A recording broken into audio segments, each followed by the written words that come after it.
மாணவர்கள் அனைவருக்கும் வணக்கம்.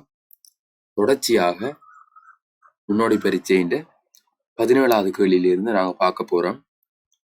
17வது கேள்வி என்ன சொல்லுதென்றால், கீழே முதலில் தரப்பட்டுள்ள 3 உருக்களும் ஒரு கோலத்துக்கேற்ப வரையப்பட்டுள்ளன. இக்கோலத்திற்கேற்ப அடுத்து வர வேண்டிய உருவை தெரிவு செய்க. அப்ப நான் உங்களுக்கு எல்லா கேள்வியிலையும் சொல்லி இருக்கிறேன். முதல் 3 உருவத்துக்கும் என்ன தொடர்பு கண்டுபிடிச்சா நாங்கள் இந்த 4வது வர வேண்டிய உருவை தெரிவு செய்து கொள்ளலாம். எங்களுக்கு சரியான உறுதியான விடை இதுல கிடைக்கும். ஏனென்றால் நாங்கள் முதல் 3க்கும் தொடர்பு சரியா கண்டுபிடிச்சிட்டோம்டா பிழை இல்லாம இந்த கேள்விக்கு விட போடக்கூடியதாக இருக்கும். சரியான தொடர்பை கண்டுபிடிச்சா 100% சரியாக விட போடலாம். நீங்க பிழையா ஏதாவது யோசிச்சா கட்டாயம் இந்த கேள்வி பிழையாத்தான் போகும். 100% சரி எடுக்கிற கேள்வியும் 0% பிழை எடுக்கிற கேள்வியும் தான் இது. சரிதானே? பார்ப்போம். அப்ப உங்களுக்கு தெரியுது, இந்த உருவத்துல இந்த நிலட்டப்பட்ட உருவம் அப்படியே மாறாம இருக்க, மற்றது மட்டும் ஒன்றை விட்டு ஒன்று இல்லை, அதுக்கு அடுத்த இடத்துக்கே போகுது. பாருங்க, இதுல இருந்தது இங்க வந்துட்டு, பிறகு இங்க இருந்து அதுக்கு அடுத்ததுக்கு வந்துட்டு. அப்ப நீங்க பார்க்கணும் அடுத்தது எங்க போகுதுண்டு. ஒரு உருவம் மட்டும் மாறாம இருக்க போகுது. விடையில போய் பாருங்க, அந்த இடத்துல அந்த உருவம் மாறாம இருக்கா, அது நிறந்து விட்டப்பட்ட பகுதி மாறாம இருக்குதா? ஓ, 2வது விடையில காணப்படுது, மற்றொரு விடையிலையும் காணப்படவில்லை. ஆகவே மாணவர்களே, இதுல இருந்து என்னந்து விடை எடுக்கலாம்? நீங்கள் பார்த்த உடனே விடையை கீறிக்கொள்ளலாம். ஒரு நிறந்து விட்டப்பட்ட பகுதி மாறாம அப்படியே இருக்கு. ஆகவே விடையிலையும் மாறாம அப்படியே இருக்கிற உருவ தெரிவு செய்யுங்க. ஆகவே இந்த கேள்விக்கு சரியான விடை மாணவர்களே 2வது. சரிதானே? இதுல வேற ஏதாவது யோசிக்கணுமா? இதுல வேற ஏதாவது நீங்க யோசிக்கணுமா? இல்ல, யோசிக்கிறதுக்கு இதுல ஏதாவது ஒன்றுமே இல்லை. படத்தை பார்த்தோமா, விடைய கீறணுமா, அடுத்த கேள்விக்கு போன மாதிரி இருக்கணும். சரிதானே? யோசிச்சு குழப்பிடாதீங்க. நீங்க கணக்க யோசிக்கிறதால குழப்பம் பாரது உங்களுக்கு சரியான வாய்ப்பு கூட. ஆகவே நீங்கள் நிறைய நேரம் யோசிக்க கூடாது. ஒரு பாயிண்ட் எடுத்து வச்சு இப்படி இருக்கு, இப்படித்தான் பெறணும், இந்த தொடர்பு சரியா இருக்கு, ஆகவே இந்த முறையிலே நாங்க செய்வோம். நீங்க வேற மாதிரிலாம் யோசிக்க கூடாது. அப்படி இருக்கலாமோ இப்படி இருக்கலாமோ என்று கடைசி மட்டும் இப்படி நிறைய நேரத்தை எடுத்து யோசிக்காதீங்க. யோசிச்சா உங்களுக்கு எவ்வளவு நேரம் நட்டம், அதோட கேள்வி பிழையா போகும், அதோட குழம்பிடுவீங்க, மற்ற கேள்விகள் செய்ய தயாராக மாட்டீங்க, நிறைய பிரச்சனை இருக்கு. ஆகவே இலகுவா செய்து போங்க. கேள்வி எல்லாம் இலகுவா தான் பெறும். அடுத்த கேள்விக்கு போவோம். விலங்கு பண்ணை ஒன்றிலுள்ள மாடுகளின் கால்களினதும் காதுகளினதும் வாள்களினதும் மொத்த கூட்டுத்தொகை 84. அப்ப என்னவா? விலங்கு பண்ணை ஒன்றுல மாட்டின் கால், காது, வால் மொத்த கூட்டுத்தொகை 84 ஆகும். அதன்படி அவ்விலங்கு பண்ணையில் உள்ள மாடுகளின் எண்ணிக்கை. இது ஒரு சுகமான கேள்வி. என்னென்று யோசிக்கிறது? மாட்டுக்கு கால் எத்தனை? 4. காது காது 2 காது தானே, 2 காது. வால் எத்தனை? 1 வால். இப்ப சொல்லி கிடக்கு மொத்த கூட்டுத்தொகை 84. ஒரு மாட்டுக்கு கால், காது, வால் மொத்தம் எத்தனை கூட்டுத்தொகைன்னு பார்ப்போம்.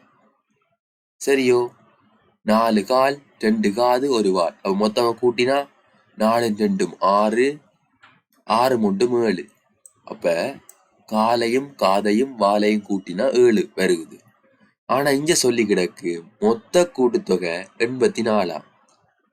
அப்ப ஒரு மாட்டுக்கு 7 படி 84 என்ன செய்கிறது? ஒரு மாட்டுக்கு 7, கால், காது, வால் எல்லாத்தையும் கூட்டினா 7 வருது கூட்டுத்தொகை. மொத்த கூட்டுத்தொகை 84.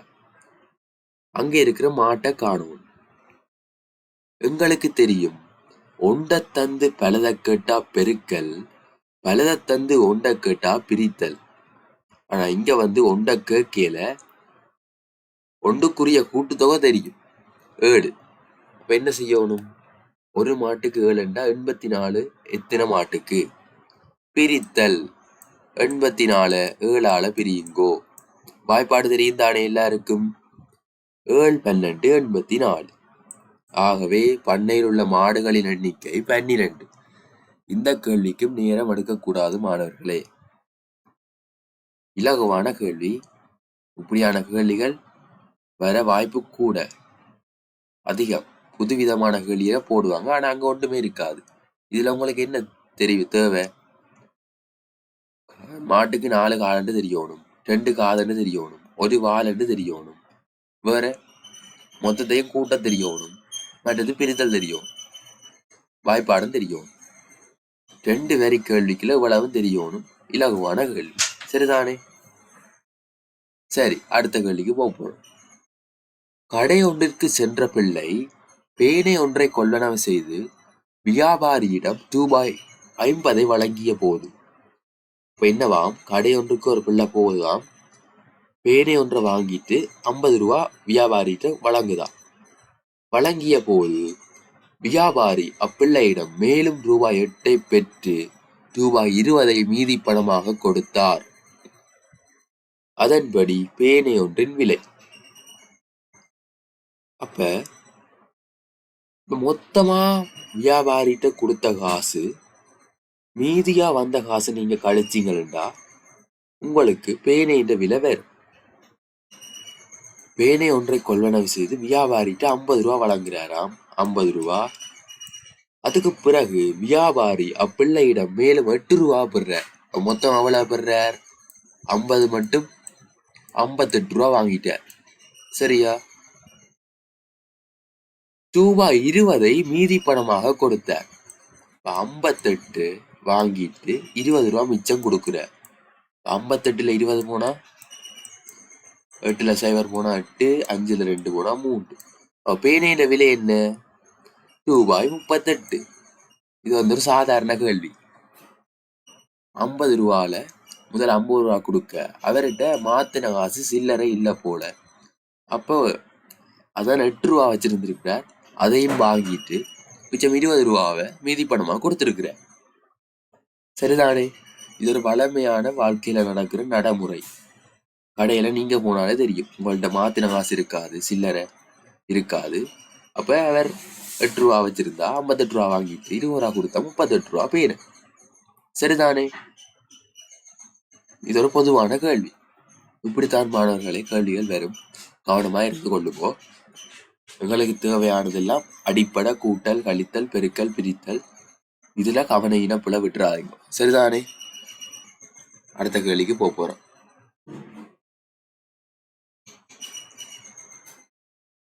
ஒரு கடிகாரத்தில் மணத்தியால முள்ளுக்கும் நிமிட முள்ளுக்கும் இடையுள்ள கோணம் ஒரு செங்கோணத்திலும் பார்க்க குறைவாக இருக்கும் சந்தர்ப்பத்தை கீழே தரப்பட்டுள்ள நேரங்களில் இருந்து தெரிவு செய்க. அப்ப நீங்க என்ன செய்யணும்னா, உங்களுக்கு முதலாவது செங்கோணம் தெரியுமா? எல்லாருக்கும் செங்கோணம் தெரியுமா? செங்கோணம் என்றது இரு நேர்கோடுகள் சந்திக்கும் போது 90 பாகை, அதாவது அந்த இரு நேர்கோடுகளுக்கு இடைப்பட்ட கோணம் 90 பாகையா இருந்தா, செங்குத்தா இருந்தா அதுதான் செங்கோணம். நான் இதுல காட்டுறேன் பாருங்க, இதுதான் செங்கோணம். இப்ப செங்கோணத்திலும் பார்க்க குறைவாக இருக்கும் சந்தர்ப்பம் கேட்டுக்கிறாங்க. இப்ப நீங்கள் என்ன செய்யணும்டா, ரஃபா பக்கத்துல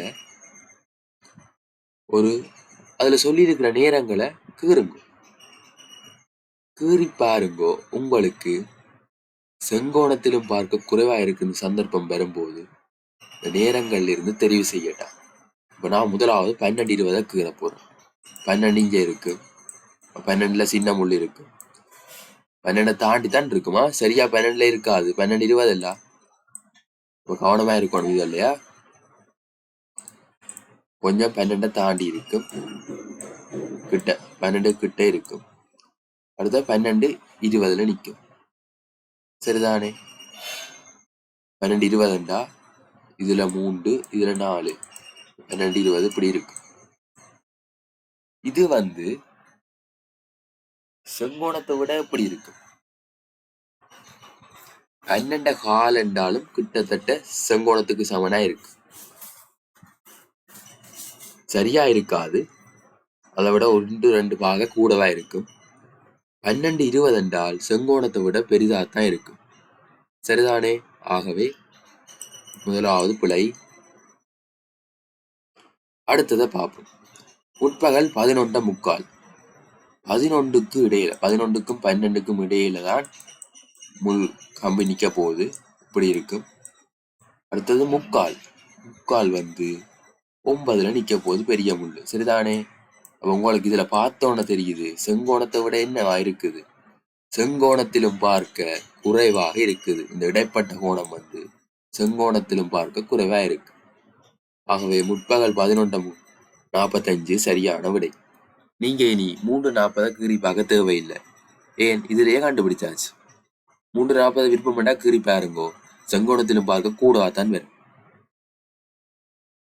கட்டாயம் கூடவாத்தான் வரும். ஏன், 3 இங்கால இருக்கு, 40க்கு நீங்க 8க்கு போகணும். பெரிய கம்பி நிமிட முள் வந்து 8ல நிற்கும். மடத்தியால முள் வந்து 3 தாண்டி இருக்கு. அது வந்து 90 பாகையோட அதிகமாக தான் இருக்கு. சரிதானே மாணவர்களே? விருப்பமாட்டா கீறி பாருங்கோ.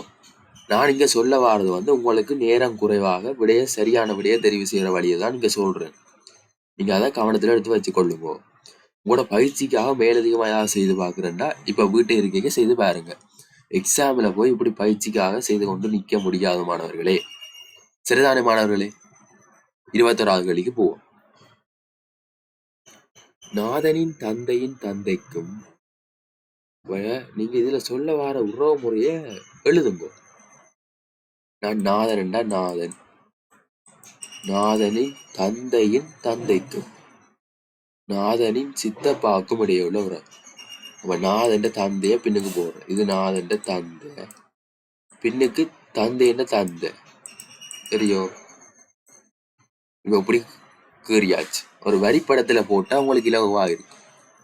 நாதனின் சித்தப்பா. அப்ப நாதனின் சித்தப்பான்றது நாதனின் தந்தை என்ற சகோதரன்.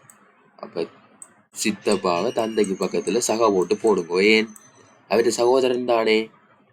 ஓ, இப்ப கேட்டது நாதனின் தந்தையின் தந்தைக்கும் நாதனின் சித்தப்பாக்கும் இடையே உள்ள உறவு.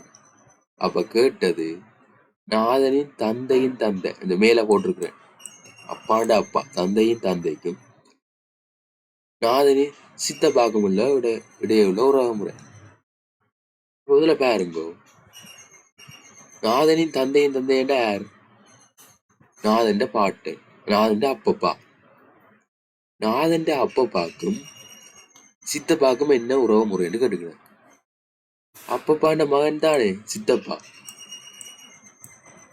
அப்பப்பாண்ட மகன் தான் சித்தப்பா.